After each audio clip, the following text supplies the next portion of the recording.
Welcome to Good Revenue. I'm Neetha Bidway, and this week we're going to talk about the chaos in the US auto sector. We'll talk about some optimism and some peril around electric vehicles. And we'll also get into who's interested in potentially buying Google Chrome. As always, you can find links to everything we talk about in the show notes. And if you haven't already, hit the subscribe button. Thanks for joining us. Tariffs hit the global auto industry with nearly $12 billion in losses, according to recent reporting from the Wall Street Journal. This is the worst level of losses since the pandemic.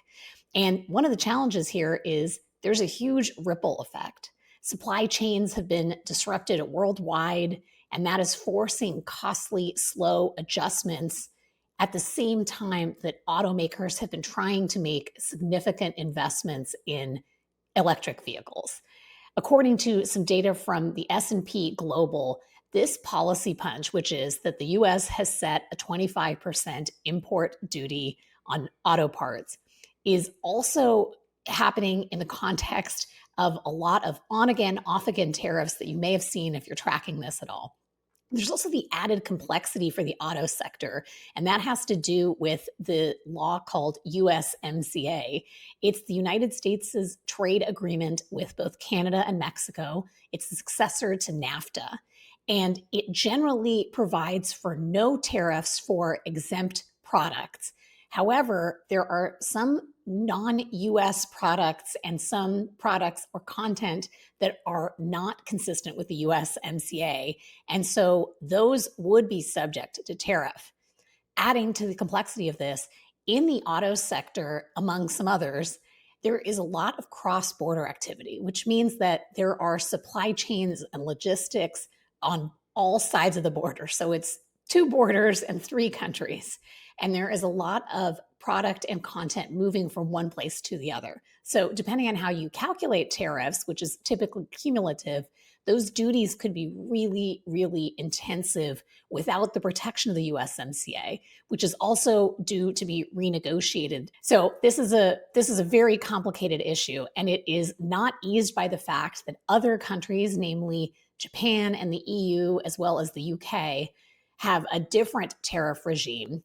Their tariffs are in the 10 to 15% range. And all of this together is resulting in a lot of sticker shock for consumers. The average car price is now $50,000, if you can believe that.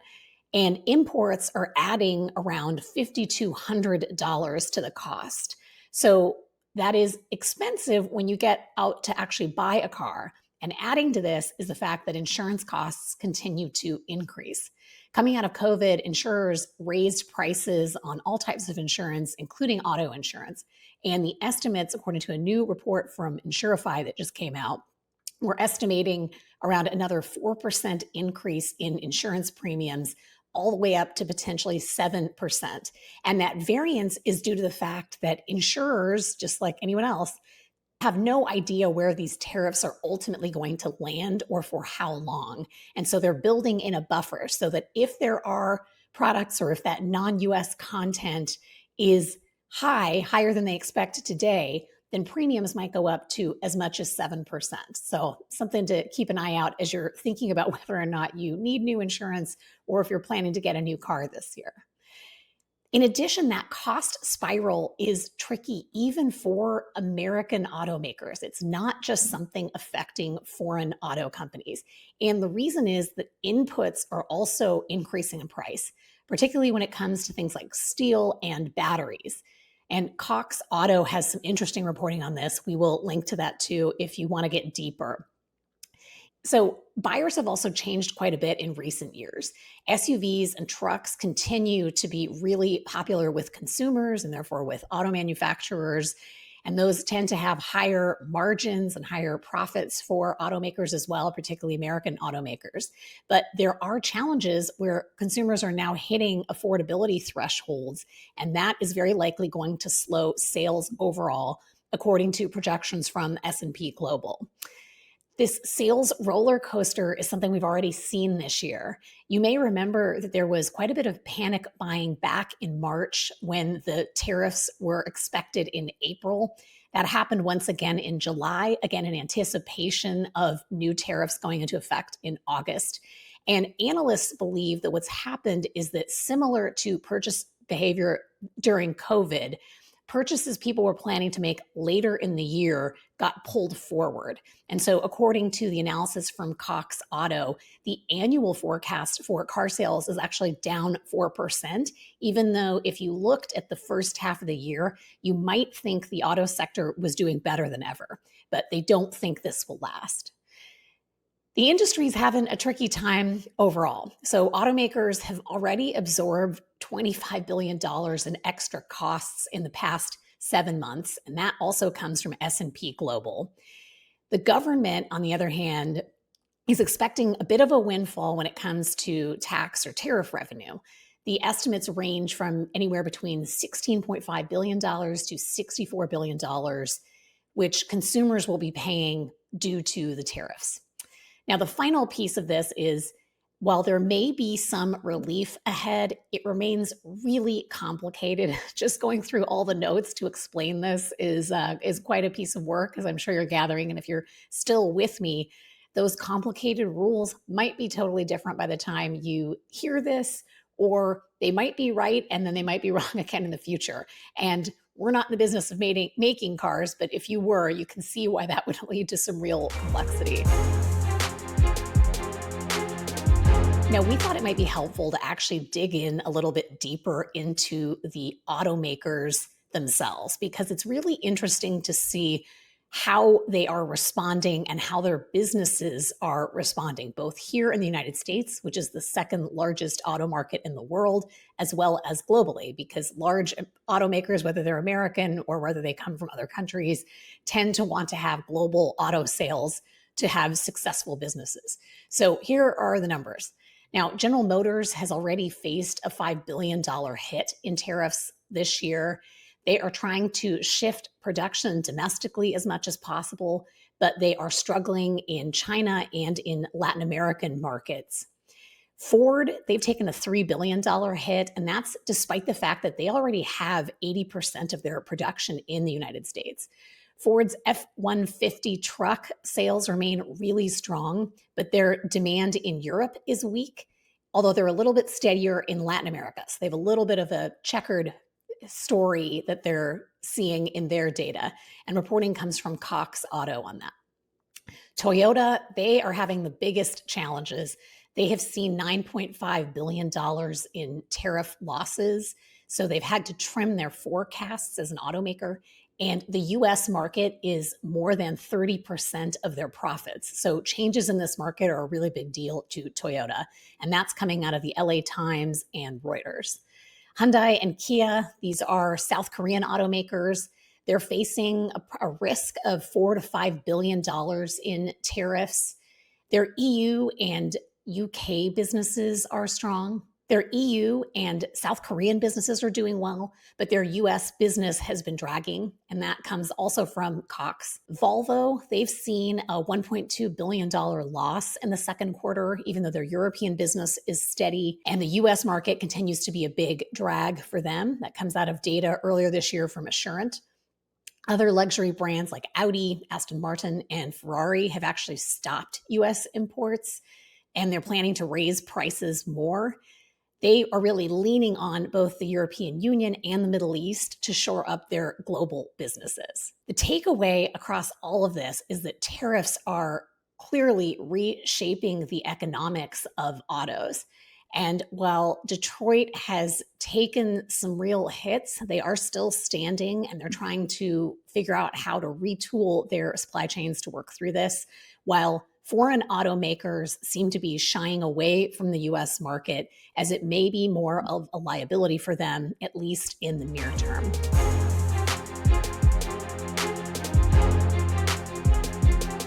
So let's shift gears away from tariffs, and we'll get into electric vehicles, which are and were supposed to be the future. Now, EVs were supposed to be the survival strategy for automakers globally, and US automakers were no different. They bet their futures on EVs as a growth lifeline, according to the S&P Global.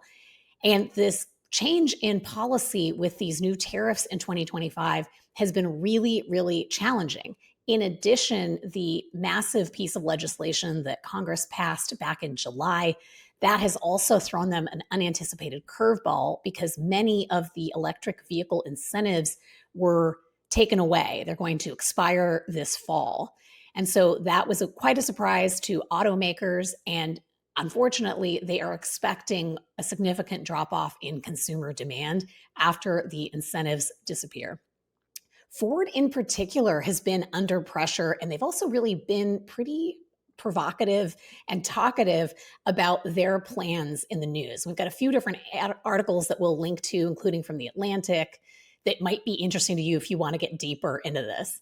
They have had pretty aggressive electric vehicle launches, and they've been using Chinese batteries. However, some of those batteries have been hit by recalls, and they are facing pretty significant losses, more than $5 billion, according to reporting from Axios and the New York Times. Tesla has also had a very, very rough year. Their shares have dropped 7% due to a number of factors, not just tariffs. And the subsidy cuts are also expected to chill demand significantly for them. BYD tops 3 million in electric vehicle sales last year, and that eclipsed Tesla on a global scale. That's according to Bloomberg. Now, China and Chinese brands have been very serious about investing in electric vehicles. They dominate and they have 60% of EV sales outside of the US as of now. BYD in particular has been very successful, and their exports have spiked in Europe, Latin America, and Southeast Asia. And there's some information from Reuters that you might find interesting. We've also talked about some of the overseas sales in prior episodes, and we'll link to that too. Now, one of the challenges that you can see across both EU automakers and European Union automakers has to do with the fact that both are reliant on Chinese made batteries. And there have been a lot of discussions and friction that you may have seen, and we've talked about in other episodes having to do with a whole host of different issues. Rare earths has come up quite a bit in the auto sector, and you may have read that there have been bans, and now we're back into some limited exports of those rare earths, which are critical for automakers. So all of this is causing some real strain for the potential of EVs. And the Financial Times has more information on this if you're interested. The takeaway across all of this is that as American EV automakers look ahead, they have to navigate challenging domestic policy, really tricky tariffs that are still changing quite a bit and quite often. And they're dealing with geopolitics and foreign competition, which has ramped up to levels we just haven't seen in decades, if not generations. So there's quite a bit of complexity here, and it looks like EVs are going to be a very challenging market for the near term for American automakers in particular. Switching gears from autos back to tech and AI, which is a perennial favorite topic of ours here. Perplexity, which is an AI startup, made a $34.5 billion offer to bid on Google's Chrome browser, which really would up the stakes in the web and AI wars. Chrome commands 60% of global browser share. So it's a huge linchpin in the internet. And this isn't actually the first or only bid or interest for that asset. According to PitchBook, OpenAI, Yahoo, and some others have all expressed keen interest in potentially acquiring this asset. And so far, Google has not bid. Now, the reason that this isn't a done issue is because Google has also been in a series of antitrust trials. And it is possible that a judge may require them to divest Chrome. So that is why competitors and other stakeholders in tech are expressing quite a bit of interest. This bid is part of the long-standing strategic battle among large tech companies and some smaller new market entrants. And the latest front is AI infrastructure. As we've talked about in a couple other episodes, there is more than $400 billion that has been invested in AI. So this is a huge, expensive war. And the web browser might be a way to seriously differentiate if that is Perplexity or if someone else picks up that asset. Now, analysts doubt that this deal would actually get done, even if Google agreed to divest it. But again, like I said, a judge is involved, so you never know. But regulators will likely have some thoughts on this too. So, some food for thought as we wrap up today. As always, thank you so much for joining us. We will see you here soon. Thanks for listening. If you liked what you heard, leave us a review, subscribe to the show, or check out another episode. We appreciate your support.